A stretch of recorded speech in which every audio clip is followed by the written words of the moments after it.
கடந்த ஆண்டு ஜனவரி மாதம் 20ஆம் தேதி அமெரிக்காவின் 47வது அதிபராக ட்ரம்ப் பதவியேற்ற உடனேயே உலக நாடுகள் மீது வர்த்தக போரை தொடங்கினார்.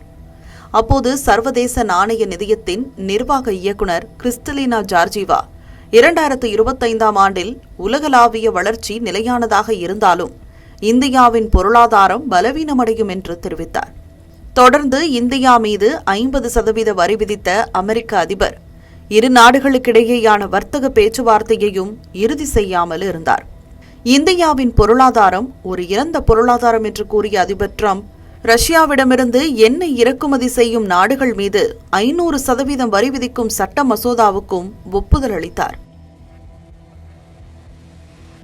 முன்னதாக 2025ஆம் ஆண்டில் 6.2%ஆகவும் 2026ஆம் ஆண்டில் 6.3%ஆகவும் வளரும் இந்திய பொருளாதாரம் உலகின் வேகமாக வளரும் பொருளாதாரமாக இருக்கும் என்று IMF தெரிவித்திருந்தது.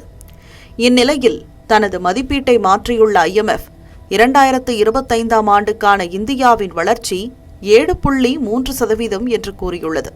மேலும் அடுத்த 2 ஆண்டுகளிலும் ஒரே சீராக 6.4% வளர்ச்சி அடையும் என்றும் IMF கணித்துள்ளது. இது உலகின் வளர்ந்த பொருளாதாரங்களின் சராசரியை விட மிகவும் அதிகம் என்பது குறிப்பிடத்தக்கது. 2026இல் உலக பொருளாதாரம் 3.3%ஆகவும் 2027இல் 3.2%ஆகவும் சரிவை சந்திக்கும் என்றும் கணிக்கப்பட்டுள்ளது. அடுத்த ஆண்டு அமெரிக்கா 2.4%, ஐரோப்பிய யூனியன் வெறும் 1.3% வளர்ச்சி அடையும் என்றும், சீனாவின் பொருளாதாரம் 2026இல் 4.5%ஆகவும் 2027இல் 4.0%ஆகவும் வளரும் என்றும் IMF கணித்துள்ளது. இதில் ஜப்பானின் வளர்ச்சி மிக குறைவாகவே இருக்கும் என்றும் தெரிவித்துள்ளது. மேலும் பிரேசிலின் வளர்ச்சி 2025இல் 2.5%இலிருந்து 2026இல் 1.6%ஆக சரிந்து 2027இல் 2.3%ஆக அதிகரிக்கும் என்றும் IMF கணித்துள்ளது.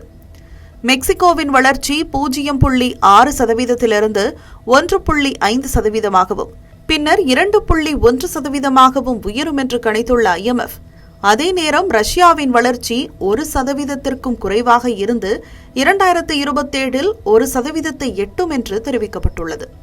உலக பொருளாதார வளர்ச்சி 2026இல் 3.0%ஆக மிக குறைவாக இருக்கும் என்று கணித்துள்ள IMF, இது இந்தியாவின் விதிவிலக்கான செயல்திறனை எடுத்துக்காட்டுவதாக கூறியுள்ளது.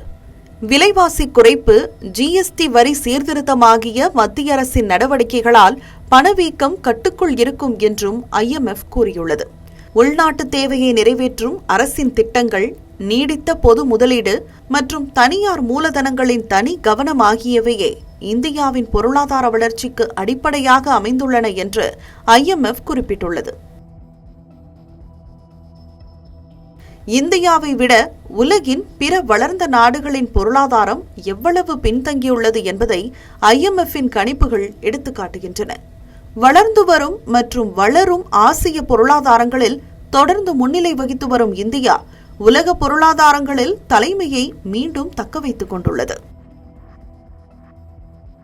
இந்த பண்டிகை நாட்களை முன்னிட்டு வில்லா மனைகளை முன்பதிவு செய்து ஸ்டாம்ப் டியூட்டியில் 50% வரை தள்ளுபடி பெறுங்கள். Premium villa plots across Tamil Nadu from 4.5 lakhs to 3 crores. Bondayar G Square. For details call 8939750009.